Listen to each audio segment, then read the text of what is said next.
Hello Earth, welcome to Mars, our HAB, sweet HAB. Here, 6 students from Purdue along with me, who is a postdoc research associate, have come here. I am the commander for crew 272 and this is a Purdue crew called Red Dusters.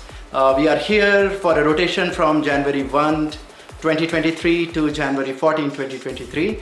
And we are going to do a lot of experiments. This crew is very multidisciplinary in nature. We have human factors experiments, we have 3D printer or additive manufacturing experiments, we have drones that will be flying in the Martian skies, and in particular I am doing my own experiment which involves navigating your way to Mars. We have a crew geologist who is going to find out about how, the history evolved for the Martian surface and the atmosphere, and then we have certain human factors experiments as well, which is trying to find out that in this isolated world of Mars, how are the crew going to perform and how their performance changes, as well as how we go about smartly changing the schedule. In case of my experiment, actually, as you know, there is no GPS on Mars at the moment, as well as there cannot be a use of compass because there is no magnetic field. So that's why we need to find out some smart ways of navigating, and for that we are going to use this microfox transmitter, which will be transmitting at certain VHF frequencies, and that will be received by this Yagoda antenna, and this radio will be the receiver.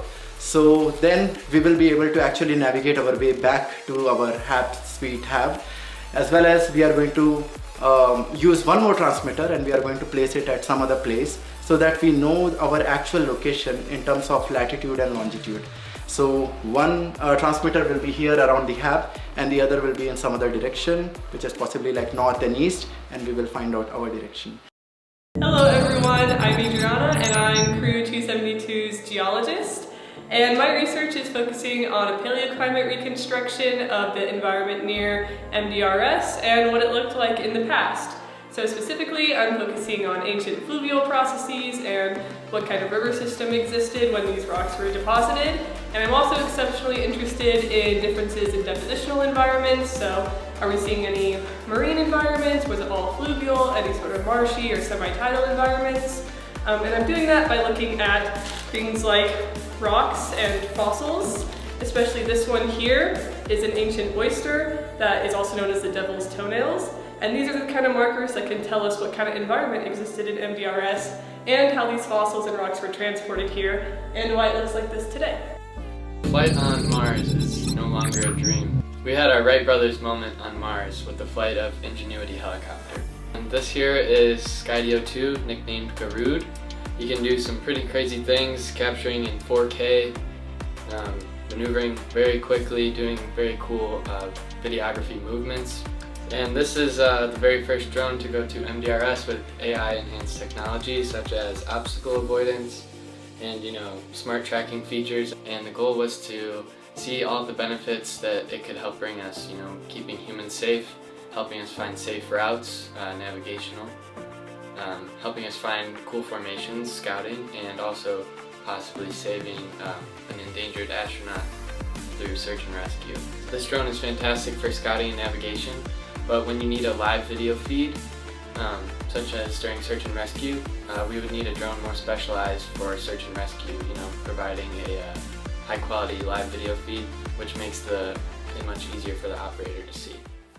Hi, my name is Arly Black. I am a PhD student in aerospace engineering at Purdue University, but at MDRS on this mission I am the executive officer and the crew scientist.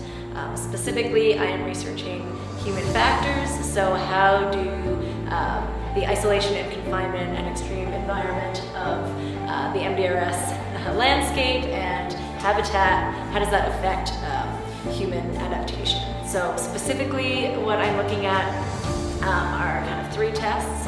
One that looks at vigilance, one that assesses mental workload, and one that looks at spatial orientation and just seeing how that maybe changes over the course of the 2 weeks. So if we want to maybe look at some of the tests, so this one has you tap a square as fast as you can. So you can kind of tap it really quickly. And It's like how accurate you can hit and how fast you can do it. So that one, you know, was a decent score. Another element of my research, aside from the human factors, is I'm looking at air quality in the different buildings at MDRS. In the HAB, what we're seeing is that with everybody in there, we're getting some higher CO2 levels in our rooms, which I think some of us are noticing. It gets really like hot and stifling, and you can kind of get a headache if you leave your door open. And if the CO2 levels are too high, you can get some cognitive impairment. So that's something that we want to look at as well. And we're also seeing that the humidity in the HAB is actually quite low, which we've all noticed as well, because we tend to wake up pretty congested and dry. Hi, my name is Madelyn Whitaker. I'm the Green Hab Officer for Purdue Crew 272 at MDRS. I'm doing my own experiments on testing a new fertilizer, astrobiome. It's supposed to be a fertilizer for astronauts, so I'm just testing how different doses of that fertilizer are going to impact plant growth and the photosynthetic efficiency. And then also doing some microbial testing on those plants, and I've been growing them with fresh water and some of the gray water from our toilet system to see how those bacteria are going to impact the growth of these plants in a closed inhabitation system. So for a second phase of my experiment, I've realized that I have way too many materials, so I'm going to keep using them while we're here. I'm doing an experiment to test how the seeds are going to react with astrobiome and astronaut fertilizer in various concentrations in both soil and in a regolith material, which we got on an EBA today. I referred to the crew geologist to see what would be most similar to Martian soil, and she recommended this mixture that I just created in the lab. So for the soil experiment, I'm going to be taking, this is about 25 seeds of daikon radish, and I'm going to be putting them in the corresponding treatment bin. I have it all labeled in an Excel sheet, and then I'm going to take about 15 milliliters of water and water the seeds for this treatment. So I'm going to be doing, this is a second replicate of water, and I'm going to be doing them in triplicates of water, gray water, and then astrobiome concentration, and then I'm doing a replicate with bleached seeds as well. So testing how does bleaching seeds affect it, and then how does growing it in soil versus regolith impact in closed habitation.